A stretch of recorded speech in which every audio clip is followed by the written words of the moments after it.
வழிபட வேண்டும். நம்முடைய இந்த பகுதியிலே குலதெய்வம் என்று எடுத்துக்கொண்டால் அதிக பெருமையான மக்கள் வழிபடக்கூடிய ஐயனாரை குலதெய்வமாக கொண்டுள்ளீர்கள்.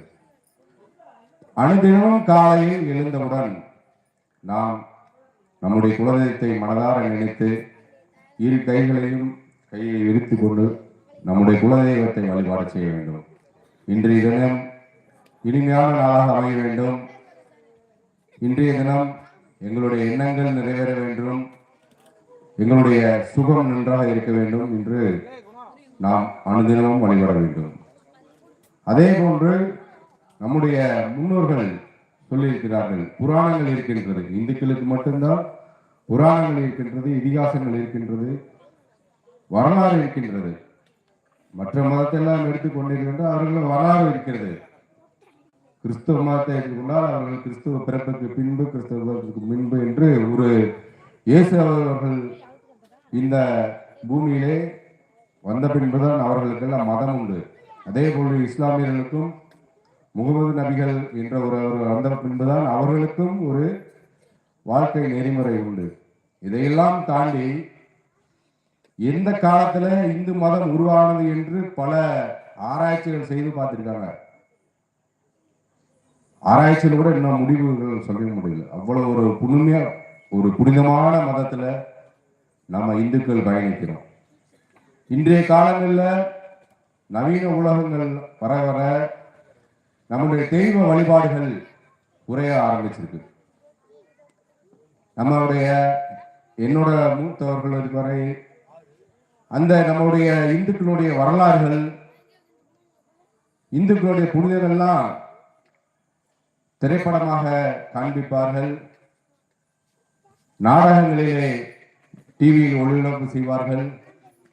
அப்படியெல்லாம் இருக்கின்ற பொழுது இந்த இந்து மதத்தில் தான் உயிர் இருக்கின்றது, ஒரு சகோதரத்துவம் இருக்கின்றது, உறவு முறைகள் இருக்கின்றது. இன்று நாம் வைத்துள்ள மாமன், மச்சான், சித்தப்பன், பெரியப்பா என்பதெல்லாம் நம்மளுடைய குலதெய்வத்தின் அடிப்படையில் நாம் உறவுகள் வைத்திருக்கின்றோம். இந்த உறவுகள் என்பது இந்து மக்களுக்கு மட்டும்தான் உள்ளது. அப்பேற்பட்ட புனிதத்தை நாம் இன்றைய பெற்றோர்கள் நம்முடைய குழந்தைகளுக்கு அதை கற்றுத்தர வேண்டும். செவ்வாய்க்கிழமை மாலையில் கோயிலுக்கு அழைத்து செல்ல வேண்டும், வெள்ளிக்கிழமை குழந்தைகளை கோயிலுக்கு அழைத்து செல்ல வேண்டும். நம்முடைய குலதெய்வ கோயில்கள் கொஞ்சம் தூரமா இருந்தா கூட உள்ளூர்ல எந்த தெய்வம் இருக்கிறதோ அந்த தெய்வத்தை வழிபட வேண்டும். உதாரணத்துக்கு விநாயகர் இருக்கிறார் என்றால் வினை தீர்ப்பவன் விநாயகன். ஒரு தொழிலை தொடங்குவதற்கு முன்பாக நம்முடைய வினைகள் எல்லாம் நீங்க வேண்டும், நம்முடைய அனைத்து தெய்வங்களும் வர வேண்டும் என்றுதான் நம்முடைய விநாயகரை வழிபடுகின்றோம். நம்முடைய வழிபாட்டிற்கு மட்டும்தான் உயிர் இருக்கின்றது. எதுக்கு சொல்லுகிறேன் என்றால், அந்த காலத்துல இப்ப இருக்க இங்கிலீஷ் மாத்திரைகள் எல்லாம் அப்பெல்லாம் கிடையாது. சித்த மருத்துவம் தான் அந்த காலத்துல இருந்திருக்கு.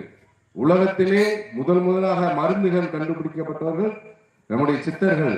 18 சித்தர்கள் இருக்கின்றார்களே, அவர்கள் ஒவ்வொருவரும் ஒவ்வொரு நோய்க்கான மருந்துகளை கண்டுபிடித்திருக்கிறார். அன்றே பல நூற்றாண்டுகள் முன்பாக கண்டுபிடித்திருக்கின்றார். இன்றைய நவீன மாயத்திலே அவையெல்லாம் நசுக்கப்பட்டு வருகிறது. முகலாய பேரரசுகள் உங்களுக்கு தெரியும், பள்ளிக்கூடத்துல எல்லாம் நம்மளுக்கு கத்து தருவாங்க. நம்ம ஏன் குடியரசு தினத்தை கொண்டாடுறோம், சுதந்திர தினத்தை கொண்டாடுறோம்ன்றது உங்களுக்கு தெரியும்.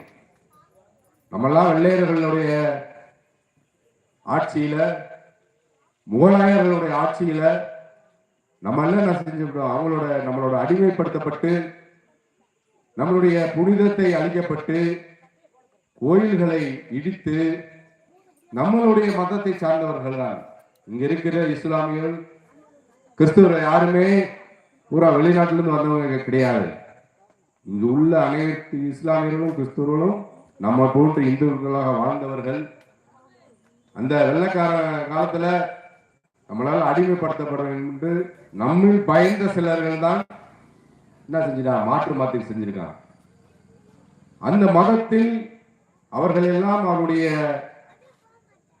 ஒழுக்கங்களையும் எவ்வாறு வாழ வேண்டும், எப்படி நீதியோடு வாழ வேண்டும் என்று அவர்கள் எல்லாம் அனுதினமும் என்ன செய்யறாங்க, குழந்தைகளுக்கு வாரத்திற்கு ஒரு முறை அவங்கள